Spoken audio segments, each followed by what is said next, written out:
Prelims का तो वो मैंने सारा बता दिया। अब हम आते हैं मेंस में। अब जैसे इस बार मेरे 1029 मार्क्स बन रहे हैं, ठीक है, तो मुझे लग रहा है अगर मेरी सिलेक्शन हो गई है तो मेरा मेन स्ट्रॉन्ग पॉइंट था, ठीक है।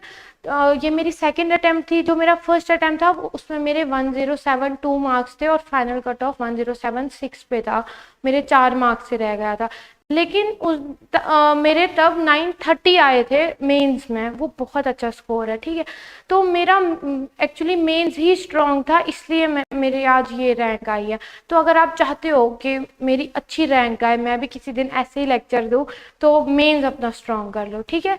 मेंस के अलावा आप कुछ भी नहीं, हाँ प्रीलिम्स अच्छे से कर लोगे क्योंकि प्रीलिम्स आपको सिर्फ एंटर कराएगा, लेकिन जो आपको रेस में आगे बढ़ाएगा, रैंक दिलाएगा, वो आपका मेंस है, ठीक है। इसलिए मेंस, और हाँ ऐसा कभी नहीं करना कि प्रीलिम्स क्वालिफाई किया और बाद में पूछा अब मेंस के लिए कैसे पढ़ना है, कभी भी नहीं करना है ये, ठीक है। पहले अच्छे से जो भी कर रहे हो, लेकिन ये समझना कि प्रीलिम्स और मेंस के बीच के टाइम में आप मेंस प्रिपेयर नहीं कर सकते हो। अब ये थोड़ा हार्श लग रहा होगा जो भी है, बट मैं रियलिटी बता रही हूँ कि पहले से प्रिपेयर करना, ताकि उस टाइम में आप 30% एक्स्ट्रा करो, 40%, बट ऐसा ना हो कि 90% एक्स्ट्रा करना है, ठीक है। तो अब मैं आपको मेंस का बताती हूँ। सबसे पहले जैसे मैंने प्रीलिम्स के टाइम बोला कि सिलेबस खोलो अपना, ठीक है। अगर इस टाइम सिलेबस सामने है तो ठीक है, लेकिन इस टाइम भी मेंस के लिए तो बहुत इंपॉर्टेंट है। जैसे क्या होता है, GS1, GS2, GS3, GS4, ऐसे ऑप्शनल, ठीक है। ये हमारा मेंस आ जाता है, ठीक है। ऑप्शनल के 2 पेपर्स, पेपर 1, पेपर 2।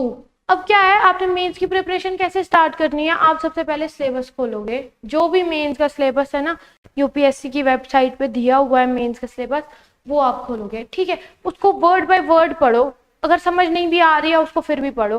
कुछ तो बोलते हैं उसको रट्टा मारो, मैंने नहीं मारा है कभी, मुझे याद नहीं है पूरा, लेकिन इतना पता है कि अगर न्यूज़पेपर में कभी कुछ आता था मुझे याद आ जाता था ये सिलेबस में मेंशन है, ठीक है। उसको अच्छे से आपने जब पढ़ लिया, फिर आपने मृणाल की वेबसाइट, ठीक है, एक वेबसाइट है, उस पे आपने लिखना है subject wise UPSC previous year question, ठीक है। वो आपको सब्जेक्ट वाइज, जैसे GS1 में हिस्ट्री है, ज्योग्राफी है, बाकी सब्जेक्ट है, वो उसने सब्जेक्ट वाइज उनमें अरेंज किए हुए हैं, वो भी 2013 से 2022 तक के, ठीक है। आप इसमें क्या करोगे, पहले मृणाल वेबसाइट पे जाओगे। इनको मैंने क्या किया हुआ था, मैंने इनका प्रिंट आउट निकलवाया था, ठीक है। मुझे लग रहा था कि ऑनलाइन ज़्यादा नहीं होता है, तो मैंने इनका प्रिंट आउट निकलवाया था, अलग से फाइल में रखा था, GS1, 2, 3, 4 ऑप्शनल ऐसे करके अलग से रखा था, ठीक है। अब आपने जब ये किया ना, और क्या करना है आपने, आंसर राइटिंग। अब क्या है, आप जब मेंस की प्रिपरेशन में पहुंचोगे ना, आपने स्टैटिक पोर्शन सारा पढ़ लिया होगा, ठीक है। ऐसा नहीं है कि आपको हिस्ट्री दोबारा पढ़नी है, नहीं। आपको पॉलिटी दोबारा पढ़नी है, नहीं। आपका बेसिक सारा पढ़ा हुआ होगा। अब इस पॉइंट पे आप आंसर राइटिंग स्टार्ट कर सकते हो, ठीक है। मुझे ऐसे भी बहुत से पूछते हैं कि हमें आंसर राइटिंग कब से स्टार्ट करनी है। आप बिल्कुल स्टार्टिंग से लिखोगे उसका कोई फायदा नहीं है, ठीक है। लिखने को तो कुछ भी लिख लोगे, लेकिन जब तक उसका कोई फायदा नहीं है, उसको क्या फायदा है लिखने का, ठीक है। तो जब 3 महीने आफ्टर 3 मंथ्स, ठीक है, प्रिपरेशन के आफ्टर 3 मंथ्स, ऐसा और कुछ नहीं बोला मैंने। तो और आपका जब वो सारा पिछला वाला सिलेबस कवर हुआ होगा, तब के लिए बोल रही हूँ कि आंसर राइटिंग प्रैक्टिस स्टार्ट करनी है। अब ये कैसे स्टार्ट करनी है, अब मैं अपना एक्सपीरियंस बताती हूँ कि मैंने कैसे स्टार्ट की थी। मैंने क्या किया था कि मैंने 2013 से और 22 तक के हर एक आंसर खुद लिखा हुआ है। अगर आपने मेरा इससे पहले का इंटरव्यू देखा होगा, जो शोएब सर के साथ है मेरा इंटरव्यू, उसमें भी उन्होंने मुझे पूछा था कि आपने क्या डिफरेंट किया कि आपकी ये रैंक आई। तो मुझे लगता है ये जो मैंने प्रीवियस ईयर्स किए हैं ना, इससे मुझे डेफिनेटली एज मिला है, ठीक है। और ये है कि अभी जो मैं बोल रही हूँ ना, थोड़ा इस पे ट्रस्ट कर लो। क्या होता है कि हम ना इजीली ट्रस्ट नहीं करते, हमें लगता है पता नहीं क्या किया होगा, तो यहाँ कुछ बोल रहे हैं। ट्रस्ट मी, मैं सारा ऑनेस्टली बता रही हूँ कि अगर मैंने ये किया है तो सच में मैंने यही किया होगा, ठीक है। तो क्या है, अब आप इसको आंसर राइटिंग प्रैक्टिस क्या करोगे आप, जैसे मैंने यहाँ मृणाल वेबसाइट पे बता दी आपको। फॉर एग्जाम्पल, जैसे आप हिस्ट्री पढ़ रहे हो, ठीक है, हिस्ट्री पढ़ लिया आपने, नेशनल मूवमेंट पढ़ लिया आपने। वहां मृणाल की वेबसाइट पे क्या होगा, आपको वहां पे अलग से दिए होंगे कि नेशनल मूवमेंट से क्या क्या पूछा गया है पिछले 10-15 साल, 10-12 साल में। ठीक है, आप कोई सा एक क्वेश्चन उठाओ, ठीक है, एक क्वेश्चन उठाओ, उसको आप गूगल पे सर्च करो, गूगल पे सर्च करो, आगे लिख दो यूपीएससी, वो ना आपको वहां पे उसका एक्सप्लेन आंसर निकाल देंगे। ट्रस्ट मी, एक बार ऐसा कर लेना, थोड़ा कर लेना कि मैंने बताया, एक दो बार ट्राई कर लेना, ये बहुत हेल्प करेगा। क्या करना है कि कोई भी कंपोनेंट जो आप पढ़ रहे हो, ठीक है, ये नहीं कि पॉलिटी पढ़ रहे हो, हिस्ट्री का रिवाइज करो, नहीं, जो वाला सब्जेक्ट पढ़ रहे हो उसका आप क्वेश्चन उठा के प्रीवियस ईयर्स और उसको गूगल सर्च करोगे और साथ में यूपीएससी लिख लोगे, ठीक है। और आपके पास वहाँ 2-3 ऑप्शन आएंगे, जो जो मैंने पीछे रिसोर्सेज बताए ना कि क्या क्या है सोर्स, जैसे ओनली आईएएस का, दृष्टि आईएएस का, इन सब ने ना प्रीवियस ईयर्स आपको कर दिए हैं एक्सप्लेन।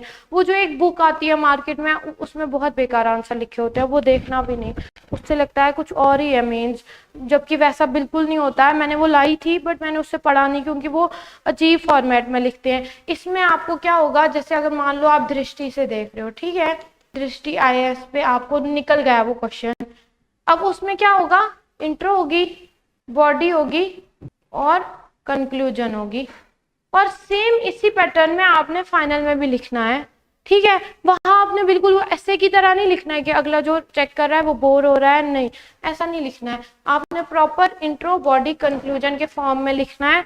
अब मैं आपको आगे अपने नोट्स भी बताऊंगी और अपने थोड़ा बताऊंगी कि मैंने नोट मेकिंग कैसे की थी। जैसे सर ने मुझे तब बोला था कि आपको प्लस पॉइंट ये है कि आपके नोट्स बहुत अच्छे थे, और मुझे भी पता है कि मेरे नोट्स सच में अच्छे थे, कि रिवाइज करने में ईजी हो जाता था, ठीक है। मैं जो जो डायग्राम्स यूज करती थी वो सब वो आपको बनाने तो हैं। अब ये सब्जेक्टिव है, अब मैं ये नहीं बोलूंगी कि मैंने नोट्स बनाए तो हर कोई नोट्स बनाओ, नहीं, जिसको जैसा कन्वीनियंट लगेगा। मेन तो है ना कि हमने मेरिट में आना है, ठीक है, फिर आपको जैसे कन्वीनियंट लगेगा वैसे। तो मैं अपना पॉइंट ऑफ व्यू शेयर कर रही हूँ। ये आ गया आपको आंसर राइटिंग प्रैक्टिस कैसे करनी है, ठीक है। इसका डाउट हो गया होगा क्लियर, अगर कुछ हो गया होगा तो कमेंट में लिख देना। ये हो गया। फिर क्या है कि अब जो हमने मेन सब्जेक्ट पढ़े ना वो तो है ही, उनकी वेटेज भी काफी है, लेकिन मेंस में ना एक्स्ट्रा कुछ सब्जेक्ट्स ऐड किए हैं, ठीक है। जैसे सोसाइटी आपको पढ़नी पड़ेगी GS1 में, ठीक है, IR GS2 में आएगा, सोशल जस्टिस GS2 में आएगा, गवर्नेंस भी GS2 में आएगा, और एथिक्स ये पूरा GS4 है। एथिक्स का मैंने अलग से बनाई है एक स्लाइड, में उससे आपको समझा दूंगी। अब जैसे ये वाले जो सब्जेक्ट्स है ना, ये न्यू ऐड हुए हैं मेंस में, ये आपने प्रीलिम्स में नहीं पढ़ा होगा। जैसे सोसाइटी हुई, IR हुआ, सोशल जस्टिस, गवर्नेंस, एथिक्स, ये सब जो है ये आपको नए, ये आपको कहाँ से पता लगेगा, जब आप सिलेबस देखोगे। अब अगर आपने सिलेबस देखा ही नहीं होगा, सीधा मेंस के लिए पढ़ने लग जाओगे, तो आपको लगेगा मैंने जो प्रीलिम्स के लिए रखा है वो ही ठीक है, तो ये वाला आपका सारा पोर्शन जो होगा वो स्किप हो जाएगा। तो इसके लिए क्या होता है इम्पोर्टेंट, सिलेबस। ये मैं उनको बता रही हूँ जिनने अभी स्टार्ट करना है, ठीक है, जिनने अच्छे से पढ़ा हुआ है, एक बार मीन्स लिखा हुआ है, या इंटरव्यू स्टेज तक पहुंचे हैं। मुझे नहीं लगता वो ये वीडियो देख रहे होंगे, बट ये उनके लिए जो बिल्कुल स्टार्ट कर रहे हैं अभी से। जैसे कोई भी उठा लो, कोई भी कोचिंग इंस्टीट्यूट के नोट्स उठा लो, सब नहीं अच्छा लिखा होता है। मेन जैसे विजन के देख लेना या वाजीराम के देख लेना, ऑनलाइन भी मिल जाते हैं, ऑफलाइन भी मिल जाते हैं, तो मोस्टली ये वहीं से कर लेना, ठीक है। और इन सब का जैसे जितना आप ये पोर्शन पढ़ रहे हो ना, जितना ये इम्पोर्टेंट है ना, उतना ही यूपीएससी प्रीवियस ईयर्स इम्पोर्टेंट है। और ये नहीं कि सिर्फ देखा अच्छा ये है और हो गया, नहीं, पूरा अच्छे से उसको करना है, लिखना है। जैसे सोसाइटी पढ़ ली, ठीक है, सोसाइटी के प्रीवियस ईयर देख ले, ठीक है। जैसे यहाँ पे मैं लिखती हूँ, आप कोई लेट्स से सोसाइटी कर रहे हो, ये कहीं से नोट से देख लिए और इसको प्रीवियस ईयर सारे क्वेश्चन कर लिए, इतने में आपका सोसाइटी पोर्शन कंप्लीट हो जाएगा। ज्यादा कुछ करने की जरूरत नहीं है। कि अगर आपको मान लो, अभी मैं एथिक्स का नहीं बता रही हूँ, एथिक्स अलग से है, एथिक्स बहुत इंपॉर्टेंट है, इन वालों की उतनी ज्यादा वेटेज नहीं है, बट स्किप भी नहीं करने हैं। तो कुछ भी कर रहे हो ना, जैसे IR का मैं बताती हूँ, IR का कोई नोट नहीं है, कोई सोर्स नहीं है, सारा करंट अफेयर है, ठीक है, ये जो मैं CA लिख रही हूँ ना, ये करंट अफेयर है। अच्छा, ये थोड़ा ज्यादा हो गया कि अगर आप कोई भी सोर्स उठा रहे हो, जैसे IR का बोल रही हूँ मैं, ठीक है, IR का कोई सोर्स नहीं है, कोई बुक पढ़ने की जरूरत नहीं है, फालतू में टाइम वेस्ट नहीं करना अपना यहाँ वहां करके, कोई सोर्स नहीं है, सीधे आप करंट अफेयर करोगे। जो भी आप रोज पढ़ रहे हो वो तो आपको समझ आ ही रही है, जो मैंने वो एडिटोरियल वीडियोस बताई थी, और उसके साथ साथ आप मैगजीन पढ़ोगे। जैसे मैं विजन की पढ़ती थी, आपको जो भी लगे, कुछ इनसाइट की भी पढ़ते हैं, जैसा आपको कन्वीनियंट लगे, ठीक है। इसके लिए कोई सोर्स नहीं है। फिर सोशल जस्टिस, इसकी भी आप कोई भी कोचिंग इंस्टीट्यूट का ले लेना मटेरियल, सब ने अच्छा ही लिखा हुआ है, और हर एक को सप्लीमेंट करना है किससे, प्रीवियस ईयर्स, ठीक है। ये जो भी सब्जेक्ट है प्लस प्रीवियस ईयर क्वेश्चन, ये समझ लेना, ये भी एक किस्म की बुक है, इसको वैसे कर लेना। ये नहीं सोचना कि हाँ, और कुछ लोग क्या बोलते हैं कि ये कहाँ ऐसे क्वेश्चन डाल देंगे, ये बिल्कुल गलत मेंटालिटी है। बिल्कुल ये नहीं सोचना क्या पता उठ के आ जाएगा, लेकिन थीम रिपीट होती है, ठीक है। कोई भी क्वेश्चन आप देखोगे ना, जैसे आप सोसाइटी करोगे कहीं नोट से, ठीक है, आपने पढ़ लिया, बट आपको प्रीवियस ईयर क्वेश्चंस बताएंगे इसमें कौन कौन सा इंपॉर्टेंट टॉपिक है, ठीक है, वो आपका स्किप नहीं होने देंगे। अगर मेरा मेंस में इतना अच्छा स्कोर आया ना, वो मेरा सिर्फ 2 चीजों की वजह से आया। एक तो मैंने प्रीवियस ईयर क्वेश्चन बहुत अच्छे से किए थे, मुझे लगता था एक भी आए ना, मेरे से कोई पॉइंट ना छूटे उसका। और सीरियसली इस बार जो 2021 वाला था, उसमें उन्होंने कोई रिपीट नहीं किया, थीम्स तो रिपीट हुई, वहां भी मुझे उसका बेनिफिट हुआ। लेकिन जो 2022 वाला जिसमें मेरी रैंक आई है, उसमें काफी ज्यादा क्वेश्चन रिपीट हो गए, ठीक है, तो वो तो है ही प्लस पॉइंट। लेकिन अगर नहीं भी हो रहे हैं रिपीट, तो ये आपके लिए टाइम वेस्ट नहीं है, इससे आपकी थीम्स रिपीट हो रही हैं, ठीक है, वो आप बार बार जो इंपॉर्टेंट पॉइंट है वो आप बार बार कर रहे हो, ठीक है। आई होप आपको अभी तक समझ आ गई होगी, कोई और छूटा तो नहीं। अच्छा, सिलेबस करना है, फिर मृणाल की side answer writing, subjects cover कर लेने हैं, कोई भी नोट्स, और साथ में प्रीवियस ईयर्स, ठीक है। अगर कुछ होगा तो थोड़ा वीडियो को आगे पीछे करके दोबारा देख लेना। अच्छा, ये मैंने आपको उस वक्त समझाया था, ठीक है। और क्या है, वहां तक मैंने 4 पॉइंट्स बता दिए थे। अब क्या होगा, जब आपका स्टैटिक पोर्शन किया हुआ है, आपने प्रीवियस ईयर्स क्वेश्चन किया है, ये मैंने अरेंज किया है उसी वे में, ठीक है। ये 5 पॉइंट क्यों आया यहाँ पे, 4 तक यहाँ थे, ठीक है, ये 4 है, अभी मैंने इतना लिखा, उस पर ये दिखेगा नहीं। जिस जिस सीक्वेंस में मैंने लिखा है ना, ये इसीलिए मैंने लिखा है कि आपको भी पता चले यही हमने भी करना है। ऐसा नहीं है कि आपको मन किया पहले ये करते हैं फिर सीक्वेंस में चलते हैं, नहीं, ये मैं अपने अकॉर्डिंग बता रही हूँ। अब जब 4 पॉइंट यहाँ पे आ गए, 5th है प्रॉपर मेंस टेस्ट दे दो आप। अब क्या है, टेस्ट देने से आपके क्या फायदे हैं, ठीक है। पहला तो सबसे पहला है कि आपको आंसर राइटिंग प्रैक्टिस हो जाएगी। आपको 3 आवर्स में 20 क्वेश्चंस लिखने हैं। जब स्टार्टिंग का पेपर दोगे ना, जब मुझे याद है, जब मेरा पहला मेंस टेस्ट था, ठीक है, टेस्ट सीरीज का, मेरे 17 क्वेश्चन अटेम्प्ट हुए, सिर्फ आता सारा था, बट मुझे वो 3 आवर्स में ही कंप्लीट करना था।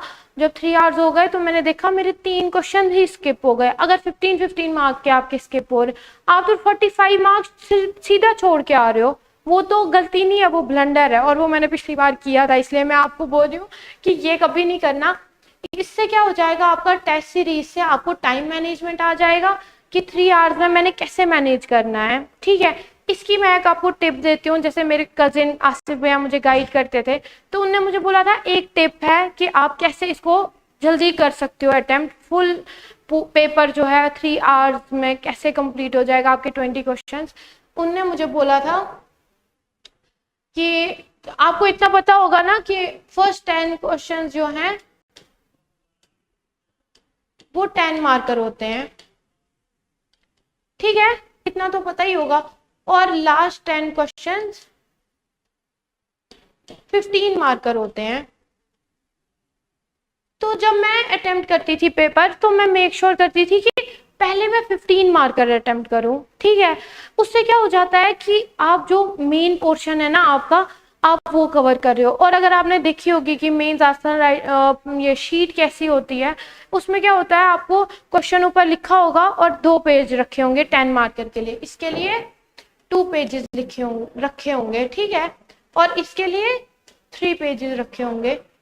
ये बिगनर्स के लिए है, जिनने मेंस लिखा हुआ है उनको तो पता ही होगा क्या है, ये बिगनर्स के लिए है, ठीक है। क्या है, फर्स्ट 20 क्वेश्चन 10 मार्कर जो 2 पेजेस के हैं, और लास्ट 10 जो है टोटल 20 क्वेश्चन होते हैं। उनने मुझे एक टिप क्या दी थी, ये आप भी याद रखना कि कभी भी 10 मार्कर 2 पेजेस पे कंप्लीट मत लिखो, ठीक है। जो मैं क्या करती थी, मैं 10 मार्कर सिर्फ 1.5 पेजेस पे लिख देती थी, उसी में सारा फ्लो चार्ट कंक्लूजन। इस बार मैं नहीं किया, पिछली बार मेरे से क्वेश्चन स्किप हो गए थे, 4 क्वेश्चन मेरे स्किप हो गए थे। तो सोचो अगर मुझे 4 में एक एक नंबर आ जाता, ठीक है, वो टोटल मुझे, मैंने काउंट किया था, वो शायद 55 मार्क्स ही क्या ऐसा ही कुछ बन रहा था। और अगर उन 4 क्वेश्चन में मुझे एक एक मार्क मिला होता ना, तो मेरा पिछली बार सिलेक्शन हुआ होता।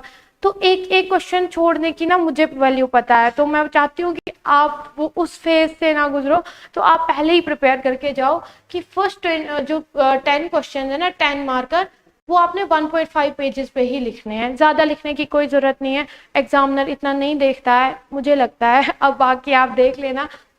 जो 15 मार्कर है ना, वो मैं क्या करती थी, 2.5 पेजेस, क्योंकि आपको वहां पे 3 पेजेस दिए होंगे, आपने खुद से नहीं लिखना है, वो वहां पे होंगे। तो 2.5 कोशिश करना कि 1.5 एंड 2.5, ये आपको तब याद आएगा ना जब आप वो मेंस टेस्ट सीरीज लिख रहे होंगे या एक्चुअल मेंस में आप लिख रहे होंगे ना, जब आप ये ट्रिक करके पूरा पेपर अटेम्प्ट करोगे, उस दिन में भी आपको याद आ जाएगा कि नहीं उनने वीडियो में बोला था, ठीक है। ये एक मेरी टिप याद रख लेना। अच्छा, यहाँ तक हो गया। और साथ साथ आपने क्या करना है, अब ये नहीं सोचना है कि मेरा स्टैटिक हो गया, बस करंट अफेयर अपडेट करते रहना है, ठीक है। ये आप डेली भी पढ़ रहे हो, प्लस मैगजीन भी पढ़ रहे हो आप, इन दोनों को साथ साथ रखना है, ठीक है। मेंस जब आएगा ना आपका, तो आपने 1 महीने पहले छोड़ देना है, 1 मंथ। और प्रीलिम जो है ना, उसमें 15 डेज, मान लो आपका 1 अक्टूबर है, ठीक है, आप 15 सितंबर को करंट अफेयर छोड़ देना और उसकी जगह कुछ और रिवाइज कर लेना। उसके बाद का क्या होता है कि उन्होंने तब तक पेपर प्रिंट कर लिया होता है, तो वो उतना रिसेंट नहीं डालते हैं, ठीक है। तो इस वक्त ये 2 है, हो गया ना सारा, मुझे लगता है यहाँ तक तो सारा मेंस का डाउट क्लियर हो गया होगा, जो भी मन में आ रहा होगा या कुछ भी। कि सबसे पहले मेन सिलेबस, रोनाल वेबसाइट, आंसर राइटिंग प्रैक्टिस ये वाले सब्जेक्ट कवर कर लेने हैं, आईआर के नोट्स, अच्छा ये मैंने बता दिया, ठीक है। और वो ये वाली ना मैंने इस जगह लिख ली थी, ये मैंने आपको शायद पहले भी बता दिया है कि प्रीलिम्स के लिए, जैसे अभी 8 अक्टूबर को प्रीलिम्स है, ठीक है, ये तो उस वक्त के लिए बहुत इंपॉर्टेंट है। स्टैटिक पोर्शन अपना रिवाइज करना है, टेस्ट सीरीज देनी है, करंट अफेयर मैगजीन करनी है, और एजुकेटेड गैस अगर होगा बाद में मैं एक और वीडियो बना लूंगी प्रीलिम्स पे। अभी तो मुझे, और सी सैट को कभी इग्नोर नहीं करना, ठीक है। आजकल तो लोग जीएस में बहुत अच्छा स्कोर करते हैं, बट उनका सी सैट में ही स्कोर नहीं आता है। तो यहाँ तक तो ये मेंस का हो गया।